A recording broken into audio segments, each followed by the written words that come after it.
ကာလီသောပါကျွန်တော်နာမည်ခိုင်မို့သောပါကျွန်တော်ဝေါ်ဆိုင်ပဲလာဝတီခေါင်းကအကိုဝီဝေါ်ကိုဆိုထားတယ်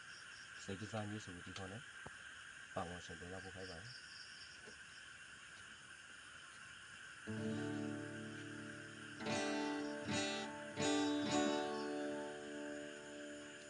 တိတ်ဆိတ်နေရင်းနဲ့လေမငါမပြောနိုင်ခါ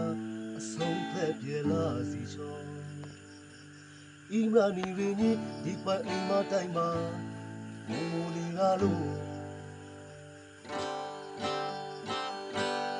တဲ့တာနီရစိတ်မရီရာနောမဆာနာလာ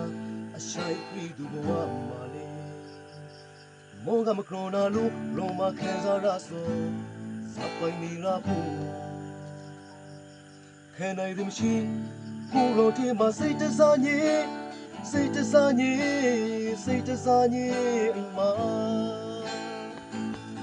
ဒီခွေရှိုင်းမွေခါလို့ရှိုင်းမွေခါလို့ခေါင်းလက်ခါရစိတ်တစားအိမ်မှာလုံခုံတဲ့ဆိုလို့နေခါရီ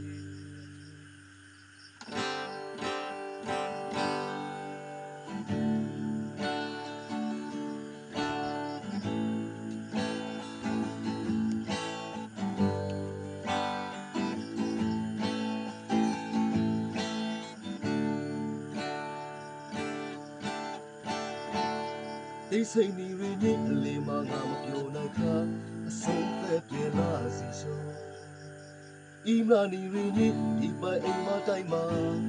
ဘူနေလာလို့တဲ့တာနီရစိတ်မရီရာတော့မဆာနာလာအရှိုက်ခွေသူဘဝမှာလေမောကမကရိုနာလို့ရောမခံစားရဆိုစပိုင်နေရဖို့ခဲနိုင်တယ်မရှိကိုတော်ထဲမှာစိတ်တစားညေစိတ်တစားညေစိတ်တစားညေအိမ်မှာဒီခွေရှိုင်းမွေခါလို့ရှိုင်းမွေခါလို့ခေါင်းလက်ခါရစိတ်တစားအိမ်မှာရိုးခုတဲ့ဆိုကိုတော်ထဲမှာစိတ်တစားညေစိတ်တစားညေစိတ်တစားညေအိမ်မှာရှိုင်းမွေခါလို့ရှိုင်းမွေခါလို့ခေါင်းလက်ခါရစိတ်တစားအိမ်မှာ